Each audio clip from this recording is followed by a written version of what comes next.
back. We're back. And I am so excited about our next guest. But first, let me introduce myself. I'm Tysis Jackson, and I'm your Conscious Giver in Chief. I'm the founder of Conscious Giving and now the new Conscious Giving Fund. And today on Giving Tuesday, we are launching the Conscious Giving Guide. I am so happy to bring it back. Last year was the first, and this year we are doing it again, and we are featuring amazing conscious givers and wonderful organizations. Each conscious giver highlighted an organization that was close to them. I asked them to choose an organization that was affected by COVID or doing work in that space to make the world or their community better. And then, in light of the racial pandemic, I said, hey, if you have an organization that is BIPOC, Black, Indigenous, people of color led or founded, I'd love for you to also feature that organization. So we have a wonderful mixture of organizations that are amazing. Now, for me, I get to nominate someone every year. So you might remember last year I nominated Bishop Walker School. And Bishop Walker School is a school for brown and black boys of color that is tuition free in Washington, D.C.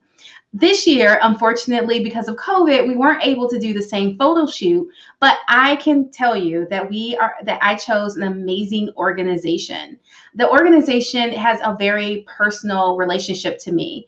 Not only did I grow up a mere few blocks away from it, it was my grandmother's house, which we spent a lot of time there growing up, but I always knew it was always a part of my life. And but I also went to preschool at the East Wayne Street Center at the Head Start program. And you can read about my experience in the Conscious Giving Guide. The Conscious Giving Guide can be found at consciousgivingfund.org, consciousgivingfund.org. And you can learn all about my experience and how pivotal it was in my life. And so, saying all that, let's get started. So, I have the pleasure today of having Ripard Horn, who is the executive director of the East Wayne Street Center. We are going to talk about some amazing work that they're doing. And I'm just happy to kind of nail him down because they have been so busy serving during this time of COVID in my hometown of Fort Wayne, Indiana, that I really appreciate the work and the time that they have given to be here and contribute. So, Ripard, thank you so much for joining me today. I know the height of the pandemic is like, the nexus is right in the Midwest. It's around the country, but you all have been seeing it for months now. So I hope that you and your family are well. Well, thank you for having me, and everyone in the family is doing well. I've been quarantined twice in the past month and a half, and I Mm. do have two of my board members that are currently tested positive for COVID. So it is definitely close to home. It is, and it during in the Midwest right now, the cases are doubling every day. So Mm. it's something to be very concerned about. Yeah, and it's so hard because it's almost, it's like this silent piece, and most of us, we're talking about, oh, we're working from home, and we oh, we just feel like we're just at home so much, but you don't get to have that luxury.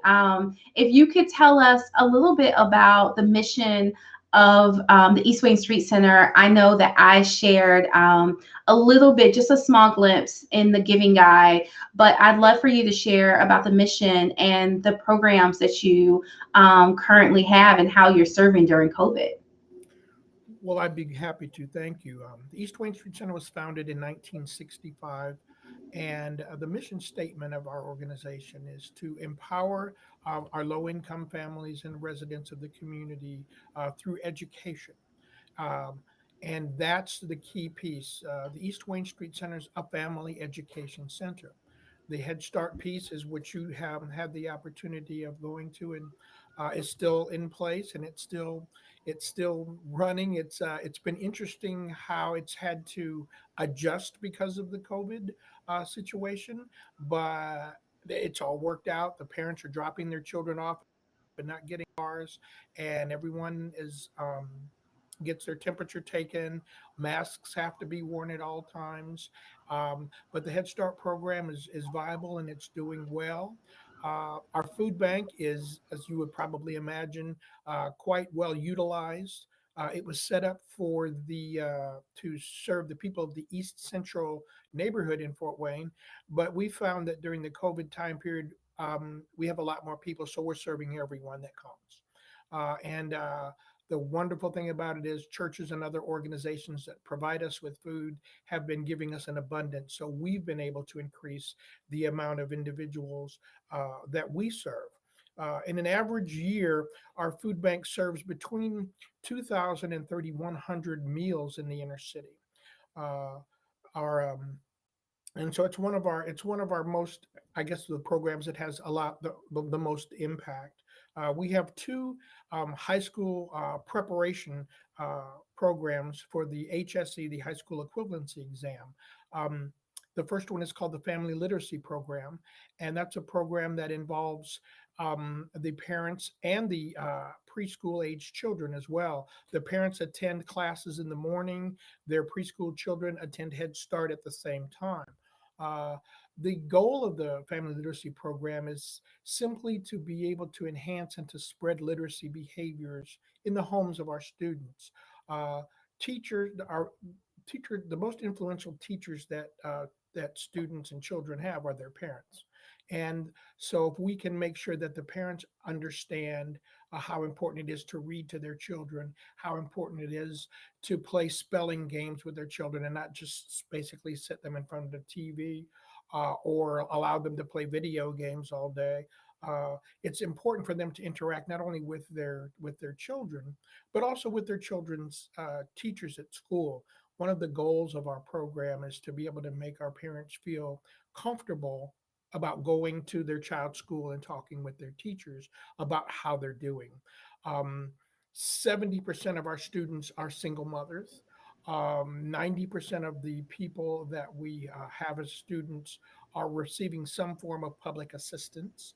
Either they are at the poverty at or below, at the poverty guidelines, or they are within the ALICE guidelines. You're familiar with the ALICE program, the Asset Limited Income Constrained Employed, and those are individuals that are working, but they still don't. They're above the poverty level, but they don't make enough to make the ends meet in our Well, we community. kind of know that the poverty line is ridiculously low. So It is. a lot of people, even, your receptionist that, in your office, an office worker, they're at the poverty line based on the income that they're receiving. Because the Right. minimum wage in Fort Wayne is it $7 or Yes, seven, seven, 25? yeah, 7.75 an hour. So Yeah. that, I mean, you cannot survive on that, Hmm. and that was one of the issues that we've had with some of our students because with the lack of employment because of COVID, you have a lot of people vying for any sort of jobs that are available. And so Hmm. that moves people that would have been overqualified for a lot of positions. People will take just about anything to be able to make ends meet. And Right.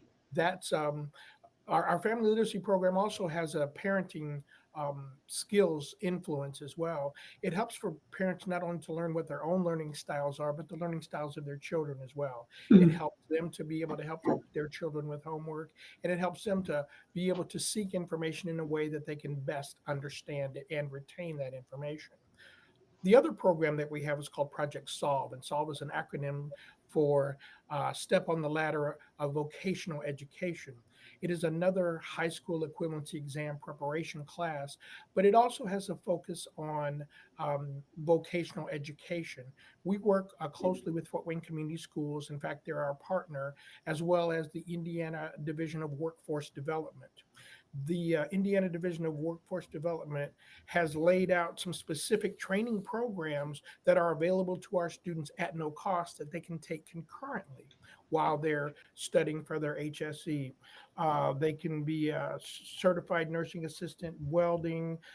They can be a patient access worker, a community health worker, safety tech, and when these classes are available, also construction and building trades. One of our partners runs a program that takes individuals and basically pays them $14 an hour to study building trades. And he has a 97% success rate when he comes to placing the students. And he Oh, said it won't be excellent. 100%, but a lot of times people get hired out of his class I to would work. say that's close enough. Yeah. Well, you have to know this gentleman. He was probably around at the time when you were coming to Head Start. He's an amazing gentleman. He's been in the business forever, and all he wants to be able to do is to help people to Mm. make a better life and to be able to bridge the gap of the building trades in Indiana, because there's a large gap between the skilled tradesmen and the people that are coming up in the ranks. So Yeah. that's the goal of the Project Solve, to be able to provide opportunities for free training and placement in skilled trades, because higher education is not something that everybody wants to be able to pursue. People Yeah. just want to be able to Yeah, earn. and it shouldn't. One thing that really stands out to me, just because of my work and with children, um, I love the fact that you talked about with your literacy program, was training parents in terms of the parents were able um, to learn how to like speak words to their kids, because oftentimes it's not the fact that people don't want to or they don't have the desire, they Right. just don't know how. So if you already had a limited vocabulary, and your mother and your father and and everyone behind you, how do you know which words to speak? And oftentimes people will say to me, they're too little, don't say that word to them. I'm like, no, we're going to start early, because they're going to learn how to figure this out. And and kids actually love that. They love to be challenged by knowing something new and pushing themselves, and we actually make them unlearn by their experiences of it. That is true. There was a study about a 3 million word gap for people Hmm. in poverty, and Yeah. because of the limited vocabularies of the parents, and the children have that limited vocabulary as well. So one of the things we have is word of the day. We have crazy word of the day sometimes, and these are words that you'll probably won't use in everyday speech, but it's just fun to be able to know what these words are. And you're right, Yeah. children are thirsty for knowledge. They're always looking for something new. They're always looking for something to be proud of about themselves. And self-esteem is one of the themes that runs through all of our programs, not only for the children, but also for the parents. Because again, parents are the most influential teachers, and how they show their self-esteem, how they show their anger, how they show all the aspects of their personality reflects Mhm. greatly on the children. And we want to make sure that they recognize that, and that they also know that there's a difference between your self-esteem and your self-worth. Mhm. Fundamentally, as an individual, you're always going to consider yourself as a good person. You're always going to consider yourself as a valuable person, but your self-esteem may ebb and flow depending upon situations, and it may be influenced by a lot of things. But at the end of the day, like we tell all the kids, you're great, you're amazing, and you're the future. And you need to be able to know that now, because you're going to be taking care of us later. And when you tell that to a 5 year old, they look at you, they turn their head, and they go, I'm going to be taking care of you. And I say, yes, you're going to be taking care of your parents at some point. And so that gives them a different outlook, a responsibility of the Yeah. future, and something to be able to work towards. Yeah, it's so interesting. It's funny because I have no idea how I missed talking to my mom about this, but I last night I was speaking with her about some of my memories from East Wayne Center, Street Center, and Head Start. And I was like, Mom, I was like, do you remember? Like, I think there was someone in my class, and she's like, no. She's like, it was a very It was 4 decades ago. Let me just say that. Let me, but keep little numbers. We're gonna start speaking little numbers. um, but one of the interesting things that she talked about, because we didn't live near the center, was that she would often stay and then volunteer in the classroom. So that was sort of like how, repaid, because my mother worked in a factory, like many families in Fort Wayne. As we've seen, many cities like Fort Wayne having to rebuild, and particularly the erosion of middle class. So we always was a yin or yang. We either had or we did have not, particularly in the in those early 80s.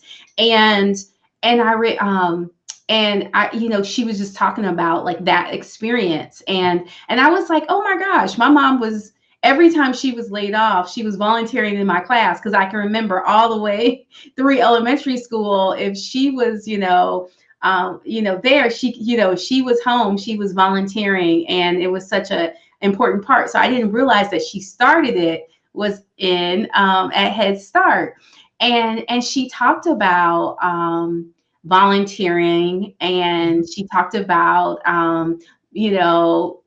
interacting with like Mimi Rowland, Right. yeah, one of your founders, while she volunteered, and the other volunteers. And I just thought that was such a really nice like experience to share. So I would love to learn about your part of, you have these programs, and you mentioned the one, mentioned just, the program of the building construction. But tell me about the people who work at East Wayne Street Center, your volunteers, and even particularly right now during COVID, what is it? We'll get to the money part later, right? We'll always talk about money. Money's important. But tell us a little bit. You said the churches are donating, but what are Yes. some of the other ways over the years during your tenure? You said it's been 11 years since you've been, Yes. so Yes. that's great longevity. What have you seen, some of the, like the needs, and how you've really, and what potentially people can do? Because now I know a lot of it has shifted since COVID. We always love to have we work with the grandparents. There's an association of grandparent volunteers that actually work in the Head Start program area. It's always good to have young people and older people together, because they seem to thrive off of each other. So Yeah, there are each always people generation. coming to be able to that want to work with children. But we also have a lot of volunteers. We've actually had more volunteers during COVID that are willing to be able to come in. A lot of them are from churches. The Mhm. Mormon Church has actually provided a number of volunteers for us. Also, a lot of the corporate businesses have days of caring where they come and they do projects for the East Wayne Street Center. We had a construction company, we had a cracked step in the front, and it would have cost us about 3 grand to be able to fix it. Well, they came out and did that in a day of caring. And so we usually have 3 or 4 days of caring every year, where an organization will just show up, and well, they'll let us know, and they'll ask us what we need done. And then they'll spend a day at our center repairing something, or doing landscaping or painting or something like that. And that's really appreciated. Uh, and we photograph them and put their pictures on our website. And I think one of the things that you talked about, though, was about how there's an up and down in the economy. And one of the value advantages that our programs have is that we provide free transportation and childcare. We literally pick you up and your children from your home, bring you to the center, and then watch your children while you're there.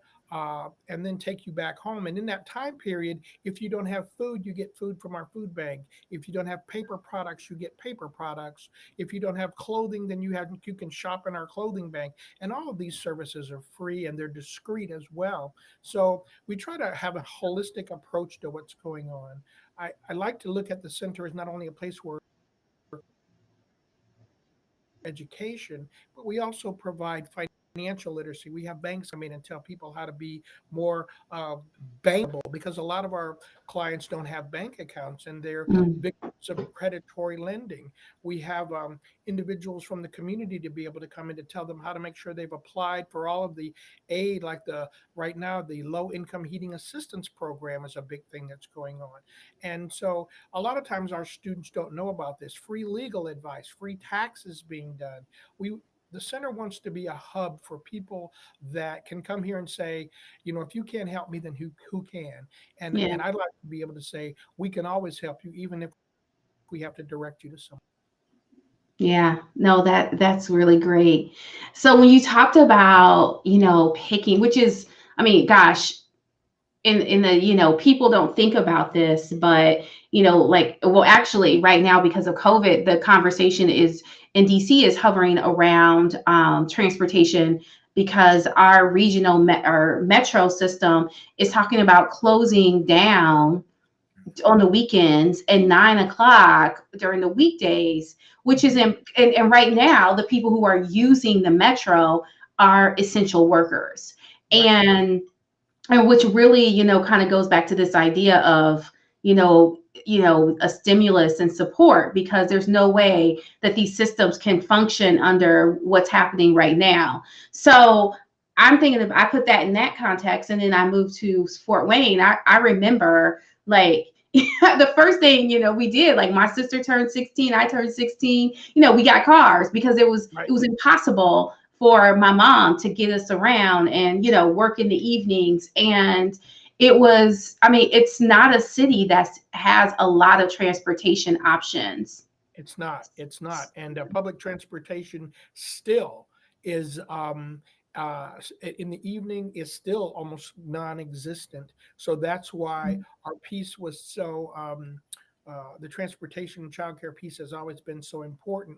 The problem with COVID is that it keeps that social distancing doesn't allow us to be able to make those transportation or to have that childcare face to face the way that we used to. So we've Yeah. had to convert our classes to an online platform. And the problem that we have with that is that a lot of low income people do not have the connectivity to be able to access that program. That's Right. the downside to the COVID piece. The upside to it, the upside is that by providing that platform, we've attracted an entirely new client population, which has populated us in 6 months as much as the other population did in a year. So hopefully when this COVID is done and our social distancing can be relaxed, we can go back to having our open classrooms and our childcare. But we'll always hold on to this other piece of individuals that would rather do the work from home. And we do offer individual tutoring even during this COVID, but we won't have any more than two people in the building at one time for that are getting tutored. And actually, they're on different floors. And so we always want to make sure that there's the possibilities of transmission are as low as possible. But that's where COVID has made us redesign our service delivery model. And Yeah. because of that, it's expanded the reach and the effect and the impact that we have on the community. So I always try to look for a bright side. And the bright side is that we needed to be able to do some strategic planning. And that's what we were in the middle of when COVID hit. And now we're starting to be able to look and see what can happen with this other group of students along with our traditional students, and how can this blend be something that can move the East Wayne Street Center forward in the future. Yeah. Yeah. What's really funny, when I was listening to you, I often think, people individually, if you're not in the nonprofit world, there's this perception that there's just an abundance of resources for organizations like East Wayne Street Center, where, oh, you need, oh, somebody will give you free computers and free internet. And because, I'm in this work, and fortunately in a coalition with lots of other nonprofits that I work with, I know that's not the case. But I often feel like people think that is the perception of, a lot of needs are being met.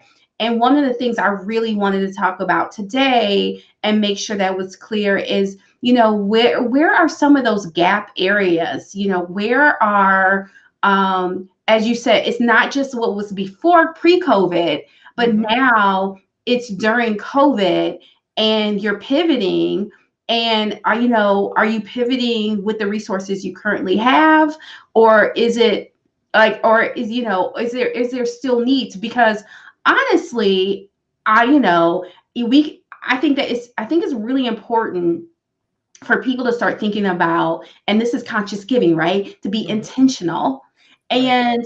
And so even though some may go back to in-person learning somewhere later in the year of 2021, there will still be a high risk population. And Absolutely. particularly, for folks who are, low income, that they can't, they may not be able to risk it. So tell me, I say all that to say, I want to learn, I want you to share a little bit more about during COVID, if there was something there, where are the gap areas? And if you were going to solve some of the biggest issues that you see right now, what resources would you need in order to achieve it, achieve it? I would think the biggest need for our low income population, which is the most vulnerable that we serve, is to be able to provide them with connectivity devices. I can get their internet paid for them because I've reached out to Comcast to be able to do that. The problem is that they cannot take the online platform on their phones, because it's just not practical. You can see what's going on, but an online program is difficult enough. But trying to use it on your phone when you may be buying minutes is a whole nother issue. You know what I mean? Mhm. So I would think that the purchasing of connectivity tablets is one of the areas that, even though people like to give you computers, the computers they're giving you are the computers that they're not using anymore.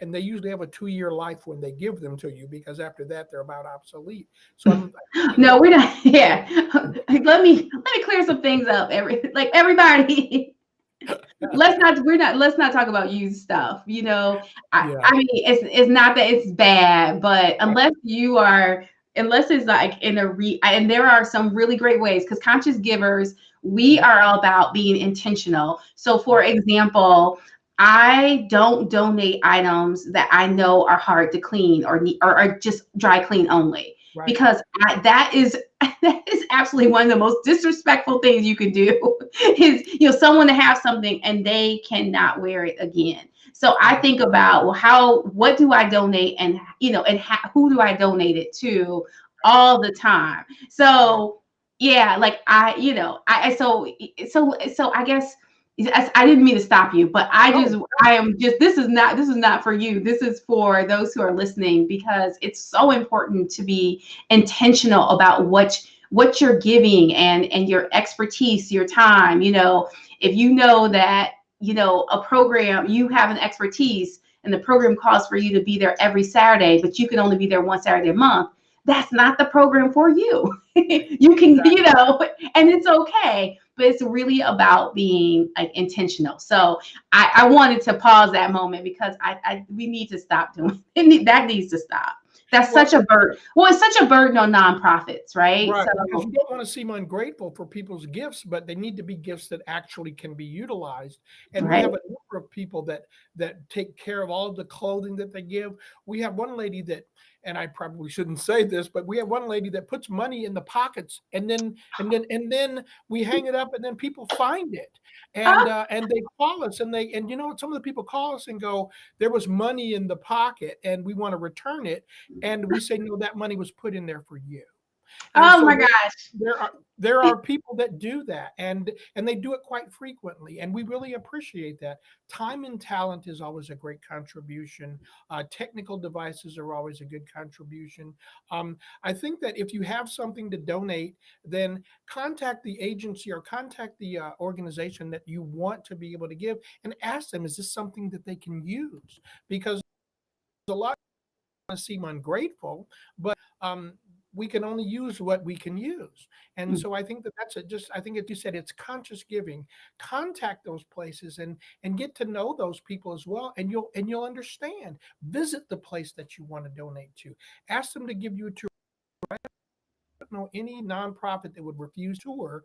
I do it all the time. I will stop what I'm doing and take people through the and let them know the history. And I think then once you see what's going on, then you can give from your heart and from your understanding. And I think that's so important. I appreciate all gifts. Don't get me wrong, but I really appreciate.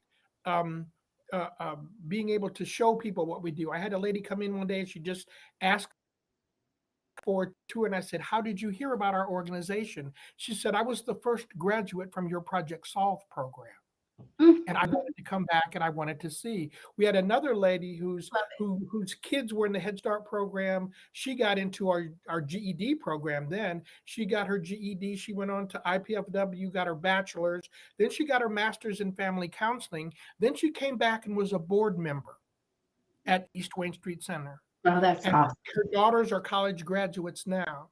And it's because she Mm. showed them that education was important.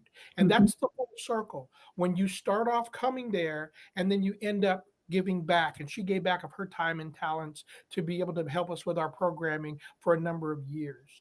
And so those are the kind of stories that are generational. And that's what we're trying to do. We're trying to change generations. Mhm. And that the, for people that want to volunteer, for people that want to donate, make contact sometimes, because that might be the idea, that may give you the inspiration that you need to be able to know how to give consciously, as you say. Yeah, I'm so glad because I was going to ask you about impact, and you just shared that, and that's why it was so important to me to highlight an organization from my hometown of Fort Wayne, but then one that has such an impact on me. It's funny because until I began fundraising, and I've been fundraising for, a couple decades, almost a couple decades now. And, I remember when I first figured out what this thing was, and I was like, oh, like people, this is how, I knew that people gave money for like scholarships and other things, but it just all didn't come together for me. And it seems like it's such a mysterious process. And for some reason, my entire life, there has always been these memories that have been tied back to Head Start. And I honestly, in the giving guide, it really is like two memories that are adjacent of, wanting to go to preschool with my neighbor that we grew up together from the time we were born. To Right. go to preschool with her. So our first classroom experience, I was like, I want to go to school with my friend. Like, you're four. That makes sense. And really still remembering that disappointment, like of not being able to do it. And but then, having, I remember that shift. I remember like going, oh, I'm not going to school with her, and feeling the disappointment. And but then like, oh, I'm going to school. Like, this is going to school. Exactly. It's And the so lesson far, learned. let me sneak and tell you that I was a child that my mom had to bring like help reinforcement because Mhm. I would disappear. I Yep. was I was a more than a handful. Let me tell You were you, a runner, as we call them in the.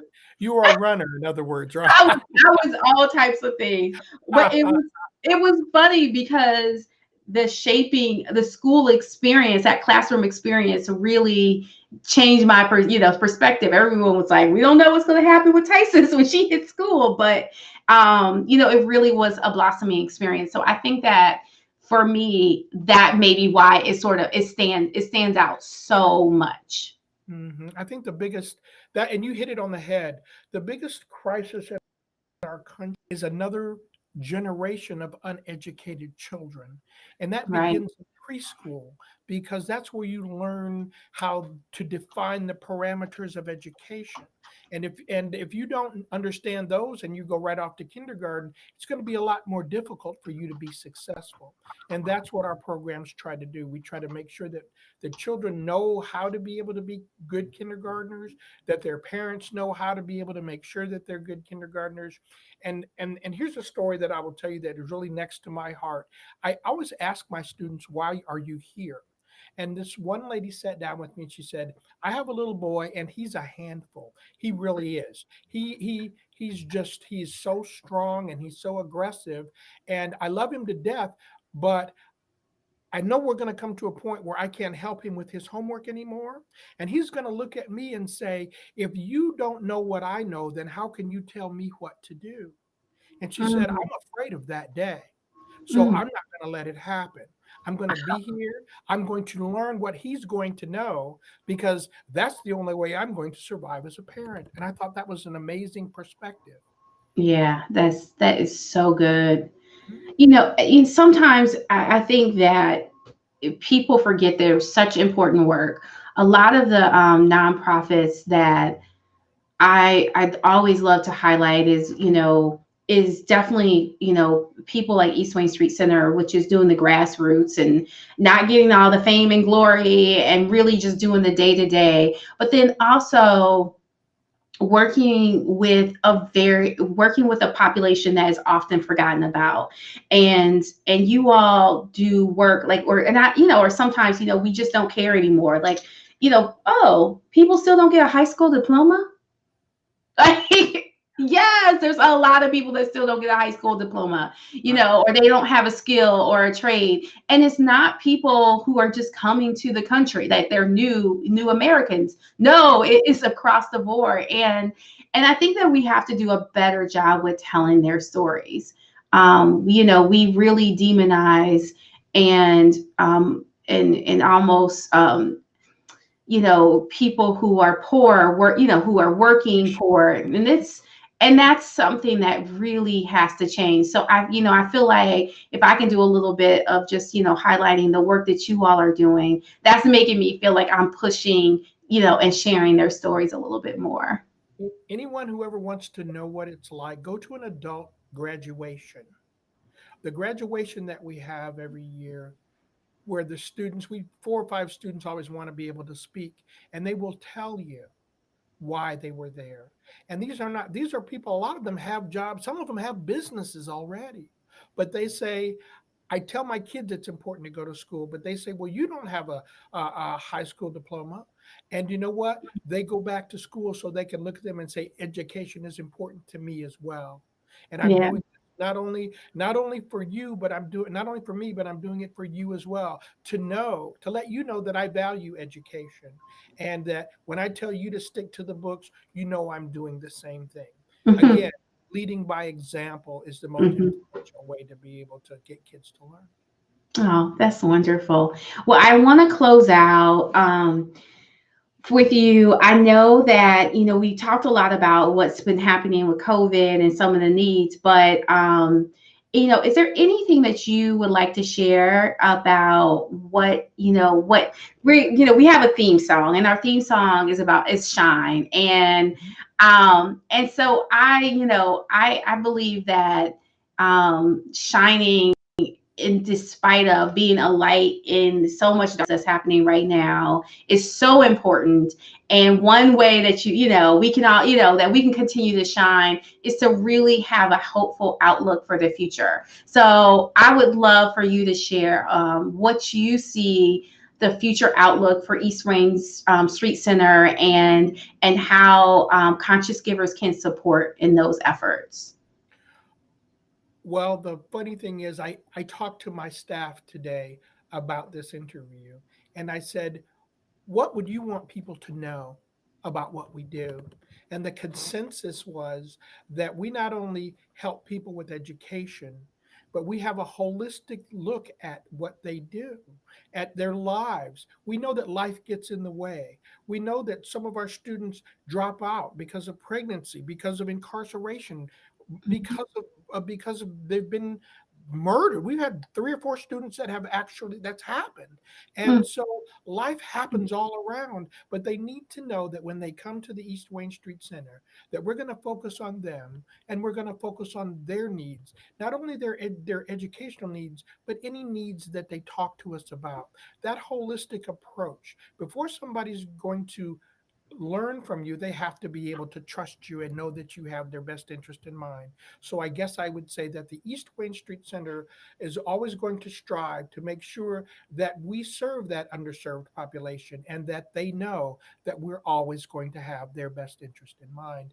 And one of the things that we say is that the only thing better than getting a second chance is giving a second chance. And that's what. mm. That's excellent. That's excellent.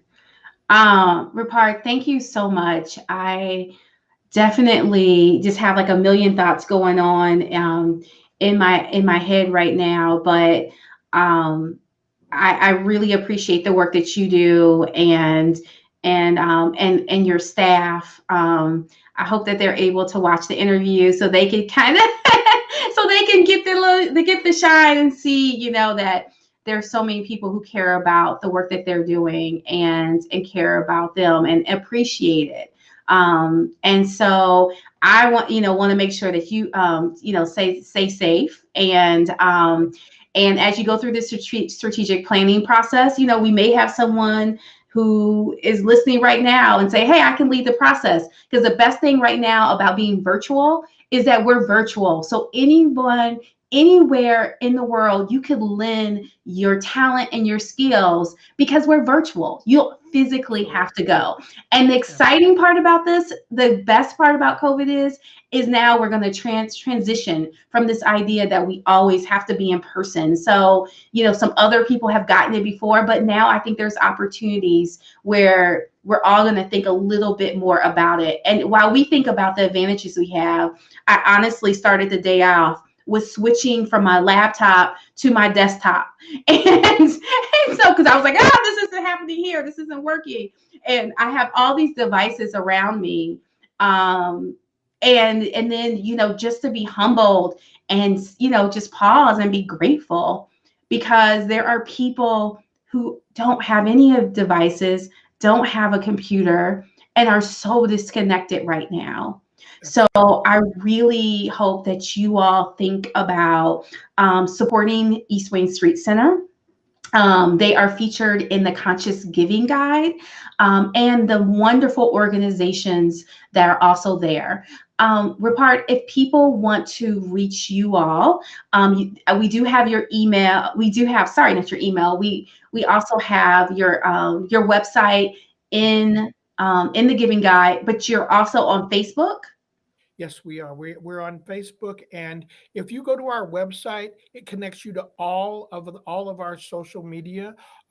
We also have a GoFundMe page, but if you donate to the center on our website, then it goes through that GoFundMe page as well. So those two things are combined. And there's a great story on our GoFundMe page. About the board member that went through and ended up that went through our program and ended up being on our board. So I think that's the best way. As I said, look us up. If you have a question, call us. We still talk to people.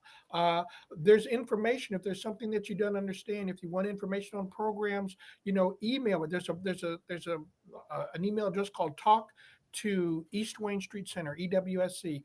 I answer every one of those personally.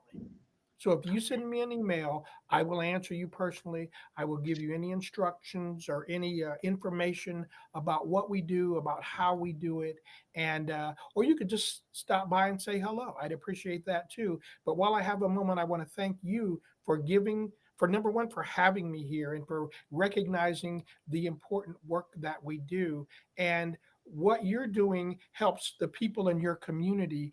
And just like you said, we're a lot closer than an arm's length.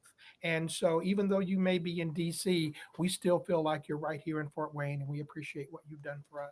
Oh, thank you so much. Thank you so much, Ripari. That's so kind of you. Thank you for your staff and your board and all the great work you're doing. And I hope that some of my Fort Wayne friends get to watch this and and be able to support the work you're doing because I mean